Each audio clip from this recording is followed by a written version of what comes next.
C'est ici, au cœur de ce massif des Pyrénées, qu'un drame a été évité de justesse.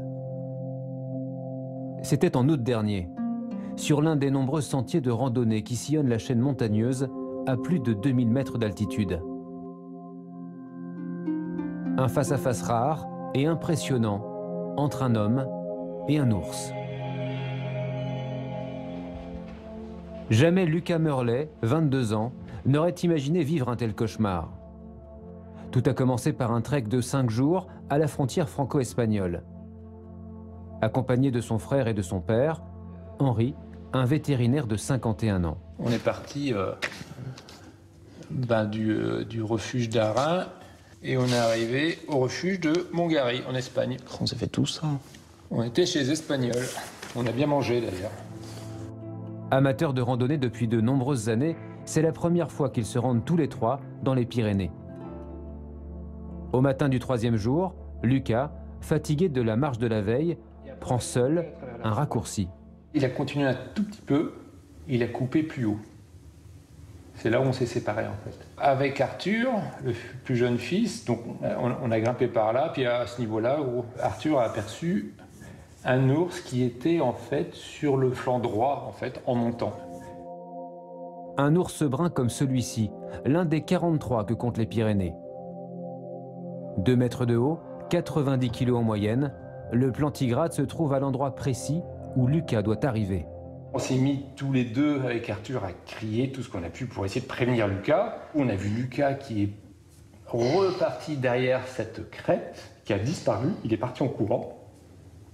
Et puis, je sais pas, une seconde après environ, on a vu l'ours qui est parti courir derrière Lucas. On a entendu un cri énorme de la part de Lucas. On pensait que Lucas s'était fait attaquer par l'ours. C'est l'affolement. Impuissants, Henri et Arthur appellent les secours. 30 minutes plus tard, 3 hélicoptères espagnols survolent la zone à la recherche de Lucas. Il en a encore la chair de poule. Ce 21 août, voilà 1 heure qu'il marche seul. Dans ses souvenirs, la forêt, la dernière colline, et puis ce hurlement. J'ai entendu mon père et mon frère crier.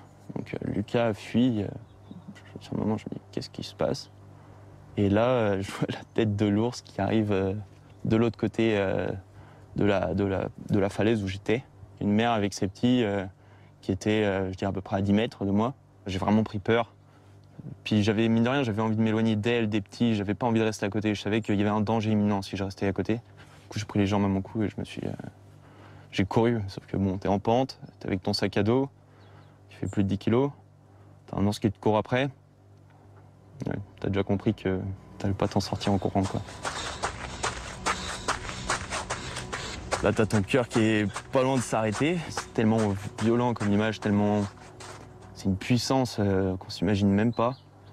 J'ai compris que je finirais pas comme ça, quoi. Enfin, c'est pas en courant que je m'en sortirais. C'est sûr, elle allait me rattraper. Et du coup, je me suis arrêté.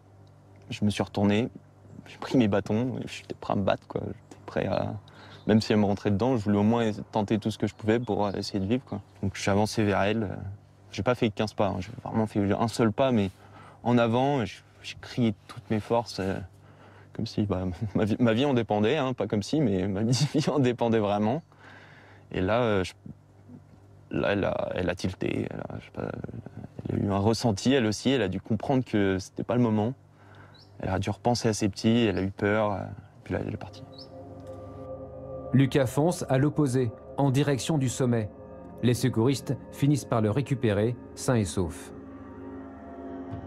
De cette rencontre, il garde un goût amer, le sentiment de ne pas avoir été préparé à ce face-à-face irréel.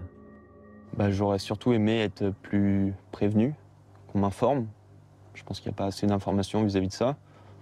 Peut-être dû croiser une pancarte dans un gîte, mais qui faisait plus rigoler vis-à-vis de l'ours, quoi, mais pas vraiment de pancarte préventive, des choses qui t'indiquent les gestes ou les gestes à avoir, comment réagir, qu'est-ce qu'il ne faut pas faire.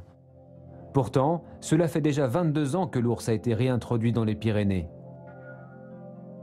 Un ours de souche slovène qui, jusque-là, n'a jamais tué d'homme.